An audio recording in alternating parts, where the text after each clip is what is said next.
Jim Nantz of CBS. How are you, Jim? Hello, friend. Yes, I'm getting my voice back now as I was fighting through the energy wave at Arrowhead Stadium yesterday in Kansas City. And Andy Reid, congratulations to them. They put on a great show. So how good do you think this Chiefs team is, Jim? You saw last year, you saw this year. Better, do you think? I know they obviously had a better result, but they ran into Brady last year. More well-rounded, unquestionably better, top to bottom. The defense with Steve Spagnuolo coming in and really identifying right away that he wanted Tyrann Mathieu to come in and be his quarterback on defense. It's a team now that doesn't have a glaring weakness. Not saying that defense is the best defense in the league, but if you look at what they've done since the 1st of December, they're up there top 5, top 6 in a lot of categories, and they figured out the scheme with a new coach and 5 different assistants on that side of the ball. And, it's definitely a better Kansas City team than a year ago, and they're going to be good for a long time. Yeah, I know. And you've been around Andy Reid for quite some time, Jim, not just when he's been with the Chiefs, but before all that. So do you find like he's playing with house money here, that he's a guy that has accomplished so much, or it is one thing that he knows that needs to be accomplished to be the centerpiece here? I don't think there's any question he'll be in the Hall of Fame. So when you say, is he playing with house money, he's got 221 wins. It's the 6th most all-time, regular and post. And you look at the 5 names ahead of him and a lot of the names that are behind him. And yes, most of them have the Lombardi Trophy on the resume, but I think Andy's already done enough. 7 championship game appearances, 2 franchises going to the Super Bowl. But having said that, man, he wants that. He wants this next one so badly. You just know it. And if it doesn't come here, this is the thing. With Patrick Mahomes, this team's going to be good for a long time. And they've got great skill players that are still young. This is going to be, I'm not going to make any crazy predictions that this is a dynasty, because there are a lot of good young quarterbacks and foundations with other teams around the AFC. But you can't tell me that this is going to be the only time that Mahomes and Reid are going to be playing in the Super Bowl in the next 10 years. There are going to be more visits. So, yes, it's house money. It's a big lift for him to get to the game, to get past this spot. But he wants that next one. Of course he does. Jim Nantz, CBS, joining me here on the Rich Eisen Show. Let's get a little bit to the nuts and bolts of your job, your gig. So you go down on the field, and then you hand out the Hunt Trophy. What was it like for that family to finally lift the trophy named after the team's founder, the guy who coined the term Super Bowl? What was it like on that podium with that family, Jim? Well, I think I always have a very big poignancy quotient, kind of part of my DNA. I'm not saying that is something that's a skill or something that I have more than anybody else. In fact, I think sometimes people can be critical if you're too sentimental or nostalgic or see things in a context of poignancy. But I certainly felt it, what you just perfectly described in your question about what was there on that stage. It was a heavy in a way. I mean, you got the Lamar Hunt Trophy right in front of you. And yes, all of that. You got Norma Hunt, who's never missed a Super Bowl. She's been at the first 53, and now we'll go back with the Chiefs, the widow of the great man Lamar Hunt. So, yeah, it had some serious texture to that moment. I felt it. And on top of it, you had this prevailing feeling that everybody in the league, except for the Titans on this day, were thrilled for Andy Reid, because he has had so many careers that he's touched, whether it be players or former assistants or who are now head coaches. And Andy was great on the platform. And then to top it off, we were about to hit a window to go to a break, and I wasn't supposed to go one more question. But there stood Tyrann and Travis. Yes. And I'm so upset with myself if they were standing there in the frame and I didn't ask them something. And, of course, Travis did his thing. And it was It was fantastic. Well, I mean, Jim, in terms of your career, in terms of your lush history of doing that role, where does it stand in terms of your experience having to hang on to the microphone with Travis Kelce grabbing it? Is that a top 3 handheld sort of kung fu grip tug of war that you had right there, Jim? Looks like you had a nice situation going there yesterday. If a microphone tug of war competition was part of the Olympic Games, Travis would be the silver medalist. Okay. For me. All right.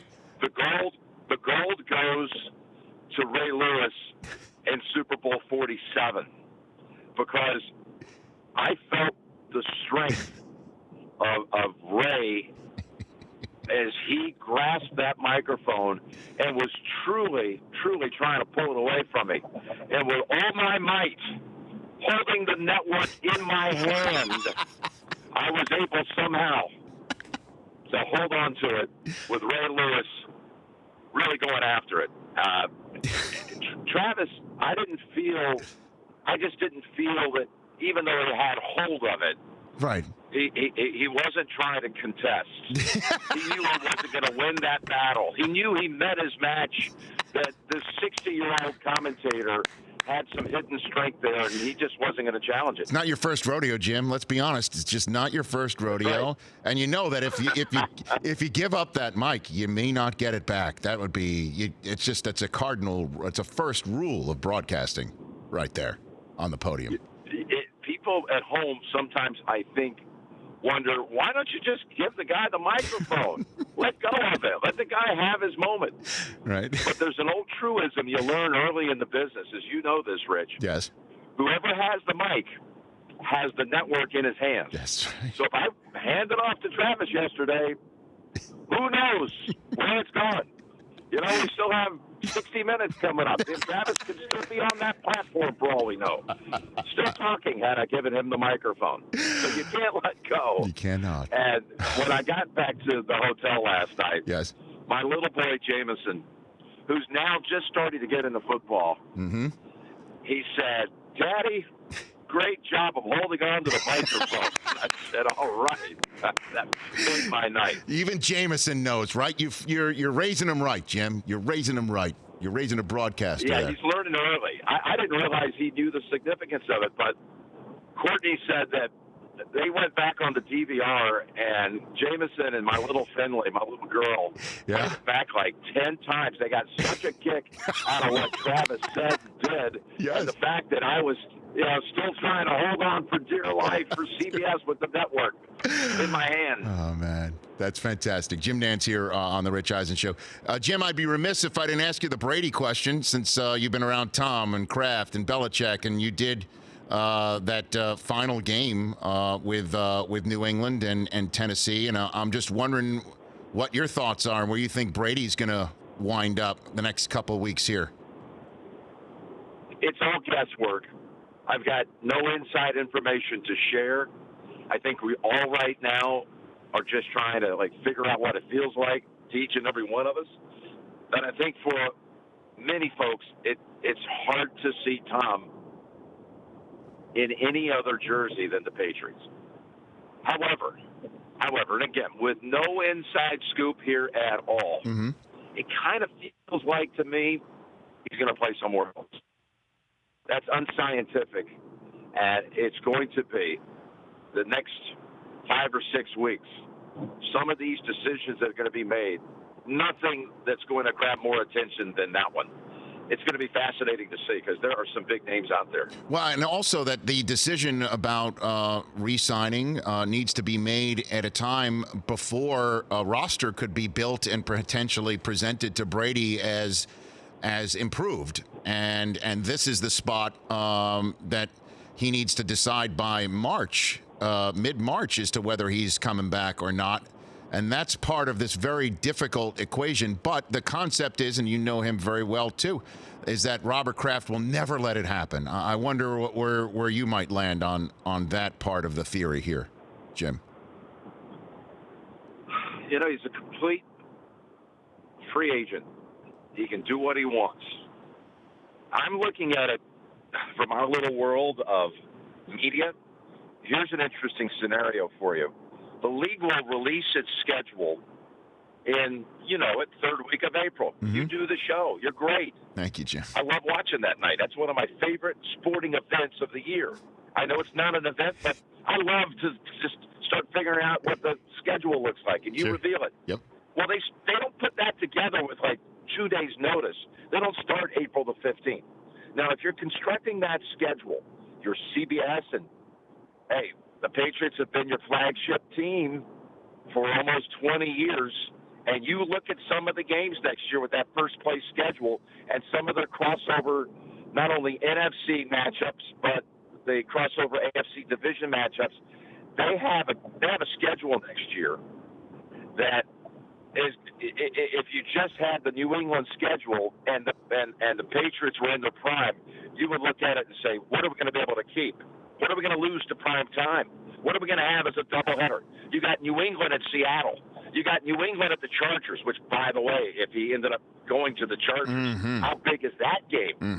New England at the Chargers in that new stadium, and Tom's on the other side. You've got New England against the Rams in that same new stadium. You got New England in Houston. You got New England in Kansas City. You got Baltimore at New England.